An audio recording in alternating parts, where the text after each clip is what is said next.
दोस्तों, आज की पुस्तक है the gap and the gain.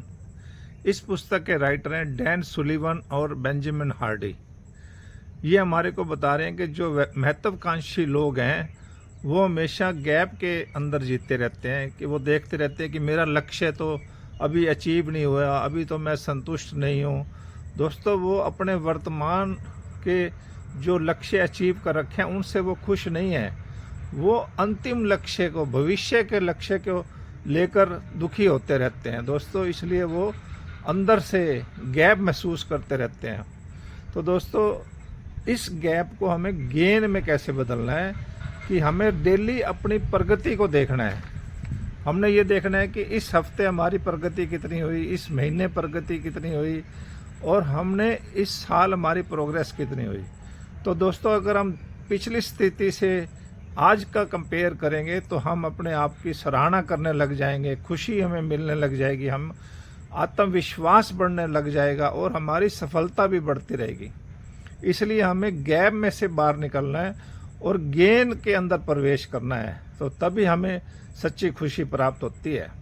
तो इस पुस्तक के राइटर डैन सुलिवन कहते हैं कि उनका कोचिंग का अनुभव कैसा रहा। उसने हजारों उद्यमियों के साथ समय बिताया जो हाई अचीवर थे अपने लाइफ के अंदर, लेकिन फिर भी वो इतना कुछ अचीव करने के बाद भी उदास रहते थे, असंतुष्ट रहते थे, क्योंकि वो हमेशा एक अगला बड़ा लक्ष्य सामने देखकर जीने लग जाते थे।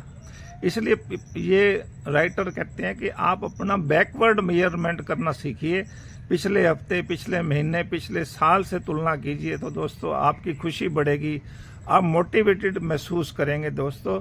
इसलिए हाई अचीवर्स जो हैं, अगर वो अपने गैप में रहेंगे तो वो फंसे हुए महसूस करेंगे, अगर वो गेन में रहेंगे, अपने जो अचीवमेंट्स को देखेंगे तो हमेशा वो मुक्त रहेंगे।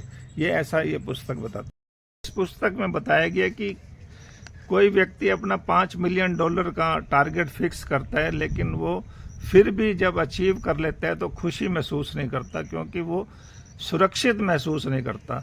तो दोस्तों, अगर लक्ष्य हासिल करने के बाद भी हम संतुष्ट नहीं रहते और लक्ष्य को और बढ़ाते रहते हैं, 5 मिलियन का 10 मिलियन कर दिया, 10 मिलियन को 20 मिलियन कर लिया, तो दोस्तों यही सिलसिला चलता रहता है और हम अपनी खुशियों को टालते रहते हैं। गैप में रहने से हमारा लक्ष्य सरकता रहता है और कभी हम पहुंचे हुए महसूस नहीं करते, कभी संतुष्ट महसूस नहीं करते, कभी खुश महसूस नहीं करते।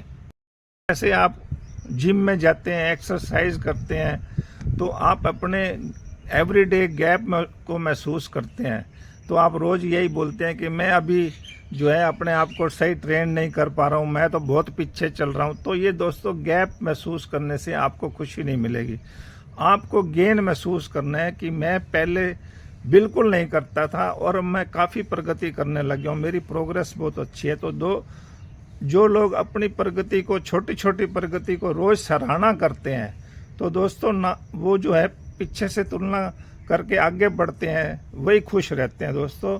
इसलिए फिटनेस के लिए जो इन्फ्लुएंसर हैं उनको देखकर हम अपनी फिटनेस तय ना करें, हम अपनी प्रोग्रेस को डेली मेजर करते रहें, व्यायाम शुरू करें, रोज़ दो समय हम वॉक करें और दोस्तों अपना वर्कआउट करते रहें, तो अपनी प्रोग्रेस को भी हम मापते रहेंगे।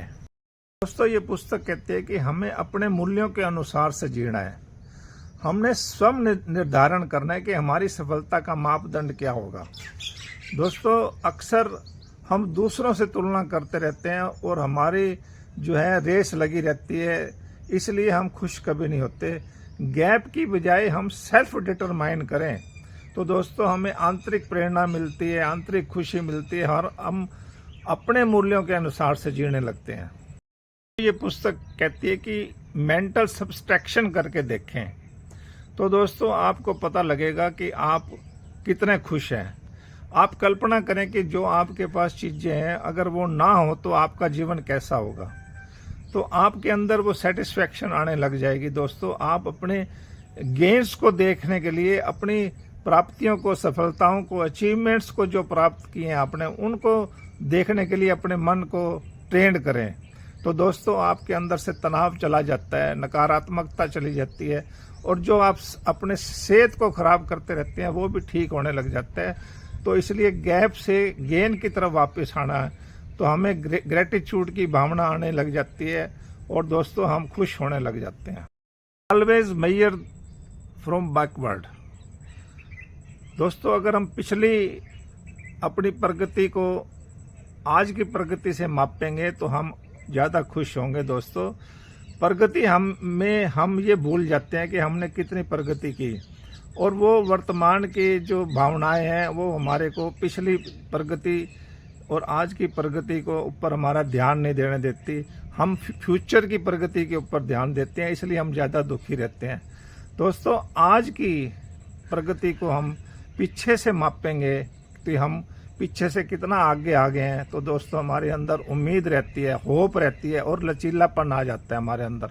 इसलिए आप डेली जर्नलिंग करने लग जाएं, जानबूझ करके अपनी पिछली प्रगति से आज की प्रगति को कंपेयर करने लग जाएं, तो दोस्तों आप खुश होने लग जाएंगे। इसलिए आप अपनी प्रगति को याद करें, सक्सेस को याद करें, अचीवमेंट्स को डेली याद करेंगे तो दोस्तों आप जो है खुश रहेंगे। अपने आप को जब अपनी खुशियों को याद दिलाना है तो शाम के समय या रात के समय अपने डेली की 3 जीत जो हुई है आज के दिन की उनको लिखेंगे। इससे दोस्तों आपका आत्मविश्वास बढ़ेगा, आपके अंदर ग्रेटिट्यूड की भावना आएगी, आपके सबकॉन्शियस माइंड में भी जो अपनी खुशी मिलने लग जाएगी, क्योंकि आपने आज जो लक्ष्य हासिल किए हैं और भविष्य के जो लक्ष्य हैं उनको भी साथ साथ लिखते रहेंगे। तो दोस्तों आप अपने गेन्स को गिनने लग जाते हैं, उनको गिनने लग जाते हैं। तो दोस्तों अपना समय जो है दिन का आखिरी घंटा मोबाइल को स्क्रॉलिंग को छोड़कर केवल जर्नलिंग करें और ग्रेटिट्यूड लाएं अपने अंदर कि आज मैंने ये अचीव किया, आज मेरी ये सक्सेस है। तो दोस्तों आप खुश रहने लग जाएंगे। पुस्तक कहते हैं कि everything happens for you not to you. इस पुस्तक में ये कहना है कि जो भी चीज़ें हो रही हैं वो मेरे लिए हो रही हैं, ना कि मेरे खिलाफ हो रही हैं। तो ये दादा दादी की कहानियाँ, नाना नानी की कहानियाँ हमारे को अपनी विन्स के बारे में बताती रहती हैं। अगर फेलियर भी हुए तो उसको फेलियर नहीं बोलती, उसको हम कहते हैं कि हमें इससे लेसन्स मिला है, हमने इससे क्या सबक सीखता है। तो दोस्तों हर अनुभव को हम गेन में बदलने लग जाते हैं, इसलिए गेन में बदलना सीखें, ना कि गैप के बारे में हमेशा सोचते रहें और दुखी रहें। तो जब हम अपने गेन्स को मापते रहेंगे, कुछ ना कुछ अपने एक्सपीरियंस से सीखते रहेंगे, तो हम ज़्यादा खुश रहेंगे। Transfer every experience into gain. दोस्तों आप जो है अपने साइकोलॉजिकल फ्लेक्सिबिलिटी बनाएं। जब आप अपने अनुभव को अपने आप महसूस करेंगे, अपने अनुभव से अपनी सक्सेस को तय करेंगे, तो दोस्तों जो आपकी हर गलतियां हैं, जो भी आप जीवन में गलती करते हैं या देरी हो जाती है, उससे आप सीख लेंगे और जीवन के अंदर एडेबिलिटी को एक्सेप्ट करेंगे, चेंज लाएंगे अपने जीवन में रोज। तो दोस्तों सफलता मिलती रहती है। अपने अतीत की जिम्मेवारी हम खुद लेंगे और दोस्तों अपने अनुभव से ही हम गेन को प्राप्त करेंगे। तो ये पुस्तक कहती है कि जीवन में असफलताएं तो आती रहती हैं, लेकिन हमें उस गैप को लेकर, बोझ को लेकर नहीं जीना है, हमें तो उस गैप को अपने गेन में बदलना है। हमारा फोकस गेन के ऊपर होना चाहिए, ना कि गैप के ऊपर। दोस्तों इस पुस्तक में कैथोलिक नन्स के बारे में बताया गया कि जो नन्स अपना डेली जर्नल लिखती थी और जिसमें पॉजिटिव विचार लिखती थी, सकारात्मक विचार लिखती थी, जो आशावादी विचार लिखती थी, जो होपफुल रहती थी, उन नन्स की उम्र हमेशा लंबी हुई। और दोस्तों ये पुस्तक कहती है कि जब आप ऐसा पॉजिटिव विचार लिखने लगते हैं, आपको गेन मिलता है, एटीट्यूड, ग्रेटिट्यूड की भावना आती है और दोस्तों आपकी हेल्दी लाइफ होती है। जो नन्स नेगेटिव विचार लिखती हैं, नेगेटिव कमेंट्स लिखती थी, दोस्तों वो अपनी कमियों पर फोकस करती थी, तो वो अपने हेल्थ को हमेशा ख़राब करती थी। इसलिए हमें पॉजिटिव रहना है, होपफुल रहना है, और तभी हमारे को अच्छा स्वास्थ्य प्राप्त होता है। दोस्तों अंत में ये पुस्तक कहती है कि हमें गैप में रहने से हमेशा ये महसूस होगा कि अभी हम नहीं पहुंचे हैं मंजिल पर। तो दोस्तों जब हम ऐसा महसूस करेंगे तो हमारे अंदर नेगेटिव भावनाएं उत्पन्न होती हैं। गेन में रहेंगे तो दोस्तों हम प्रगति के ऊपर हम रहेंगे, प्रगति को सराहेंगे, ग्रेटिट्यूड की भावना आएगी, खुद को अप्रिशिएट करेंगे।